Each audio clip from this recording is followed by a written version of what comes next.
Alors bon, je sais pas bien par quoi commencer. Euh, on reprend. On avait pour objectif cette année, au-dessus donc de l'espace de circulation matérialisé par ce niveau de cailloutis, enfin de galets même très très resserré et très dense qui contient qui emprisonne beaucoup de céramique et de restes de faune. Donc on avait pour projet cette année d'aborder les remblais supérieurs, notamment à l'est, pour donc mieux comprendre les dynamiques de remblaiement sur les bords de voie à l'est et comprendre également, essayer de cerner le type d'occupation qu'on avait sur les bords de voie à l'ouest, donc ici. Euh, donc pour ce qui est des remblais à l'est, on a poursuivi, disons, le travail initié l'an dernier. Donc on avait l'an dernier achevé le sondage que vous pouvez voir donc là-bas. Et on avait pu percevoir une série de niveaux de remblais et de niveaux de circulation marqués par comment dire, des surfaces très indurées avec de la céramique à plat et des inclusions de galets un peu plus importantes que dans les remblais, disons, de rehaussement. Euh, en s'appuyant donc, sur ce sondage, on a essayé cette année de purger les remblais des bords de voie à l'est. Et on a notamment mis en évidence des niveaux de circulation intermédiaires qu'on n'avait pas forcément repérés dans le sondage, comme le niveau qui est en train d'apparaître ici, qu'on a déjà fouillé de l'autre côté,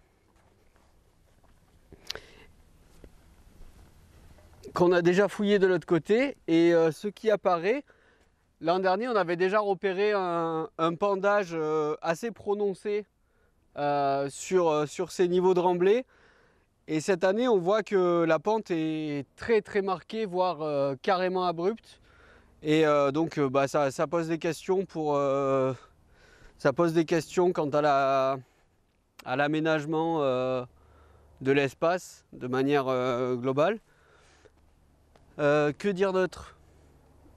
Euh, Au nord, on avait donc depuis le début, depuis l'ouverture du sondage, on avait ces galets qui apparaissaient et qui constituent, disons, les états les plus récents du niveau de circulation.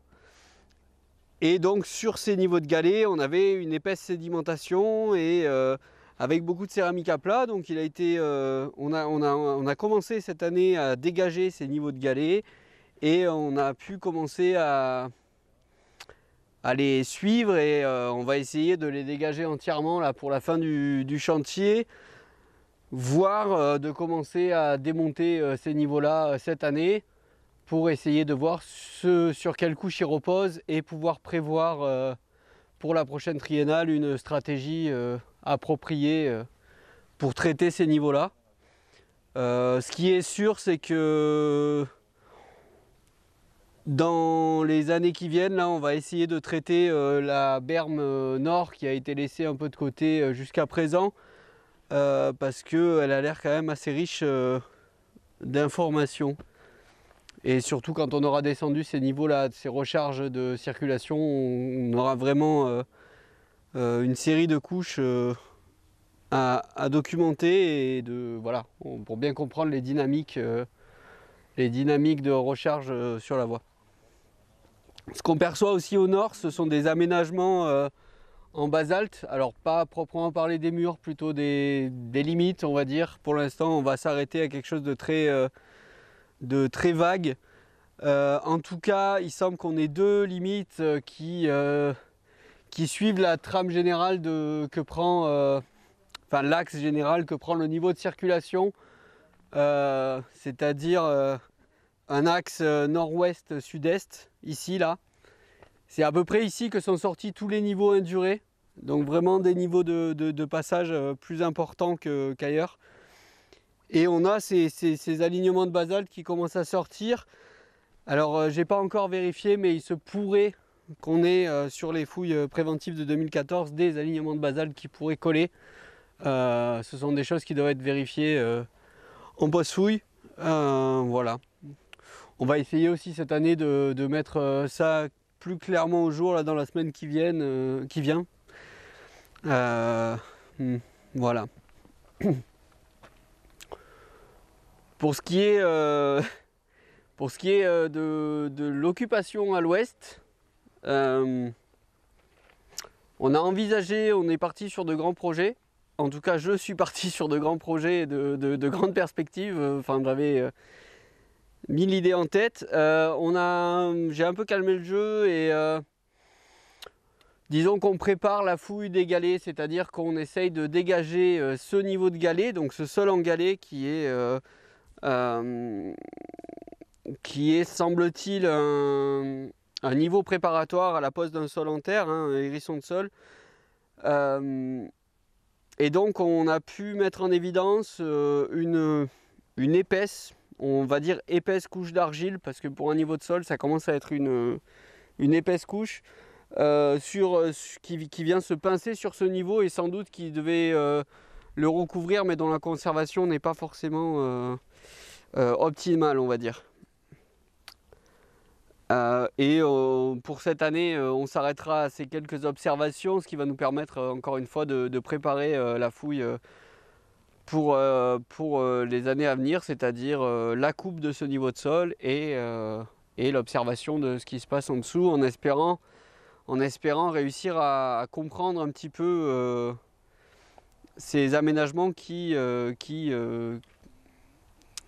ce qui risque d'être dur à faire au vu de leur localisation là, à l'extrême sud-ouest du secteur. Voilà, je pense que j'ai rien d'autre à ajouter. Donc j'ai des nouveaux cailloux. J'ai des nouveaux cailloux. Alors on avait déjà trois basaltes qui étaient sortis, 3 bons blocs de basalte, hein, clairement, parce qu'on est quand même sur des gros modules.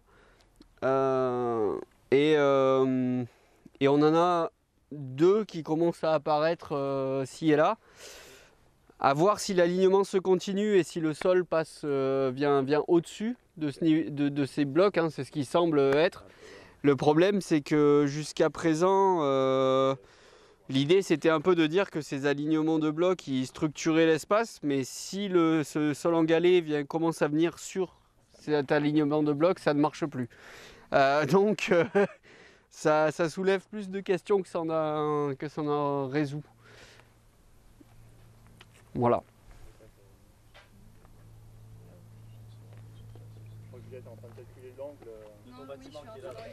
Du bâtiment qui est là. Alors le bâtiment qui est là, il est possiblement là, mais il est grand. Il est grand et les dimensions, je crois qu'il dépasse presque... Non, il dépasse pas là-bas. Mais il est grand, il est conséquent. Si c'est un bâtiment, il est conséquent. Celui-là, là ? Sachant que, pour rappel, on a des blocs de basalte sur la voie qui ont été arrachés et qui pourraient aussi former une abside là-bas. On a des blocs de même module Ouais. à d'autres endroits. Oui, ça traîne un peu partout. Voilà, mais merci. C'était bien, hein ?